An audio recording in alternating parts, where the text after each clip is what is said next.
So my next question would be, you've written a lot on, you basically write on subjects revolving around which are Hindu in theme.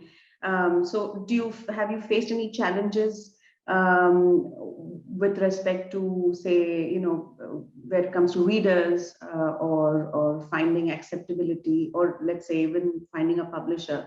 So what kind of challenges did you face, since you were dealing with something that is very niche? Yes, it's interesting. So when I was publishing my latest work on Hindu love stories, so this one I'm actually self-publishing. I wanted to bring it out in a certain time frame, and I got the idea just a few months ago, so I didn't really have time to go the traditional publishing route. So I was looking on Amazon. You can do research on searched for terms and categories and things like that, and what are people searching for on Amazon, and what do they find? And actually, it was very interesting.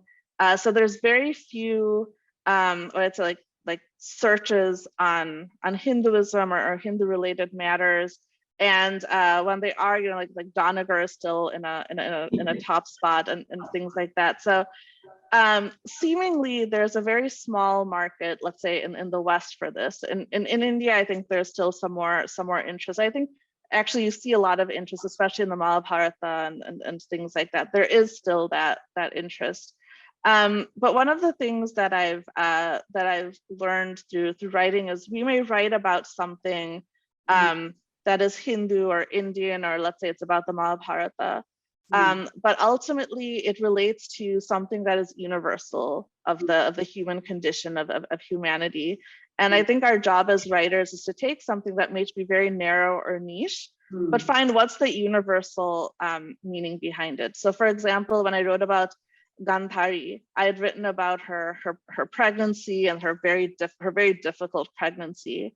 And I was working with a writing coach in the US, and she's white, has no familiarity with India or Hinduism, but she told me how much that section of it resonated with her, and her, she had a difficult pregnancy, and then also this idea of giving birth to 100 sons. And so she didn't just dismiss it as like something made up. She said, well, just think about what it must be like to be like a mother to like 100 children, and they all need you in different ways. And so when I saw that, I realized that we often underestimate or undercut ourselves, because we think of what we're dealing with as having very narrow application. But in that sense, Dharma has universal application, and there are themes that I think really have much broader appeal. And I think our job is to find that.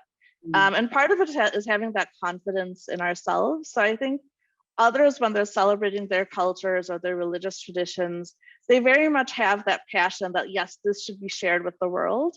Right. And I think we sometimes have a bit of an inferiority complex that, only this small segment will be interested in it, but we should have more of that confidence. I think in terms of finding acceptability, I think readers are actually very open. Like I was really happy to see when The Curse of Gandhari had come out.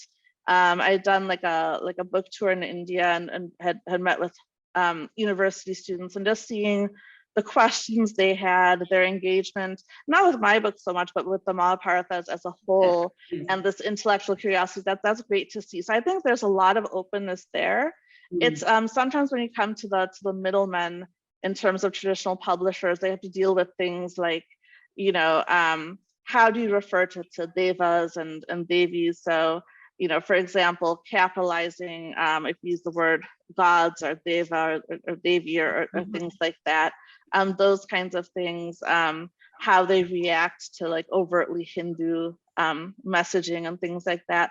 That's where a lot of the work and challenges are. Please remember to subscribe to us and switch on the notifications for this channel.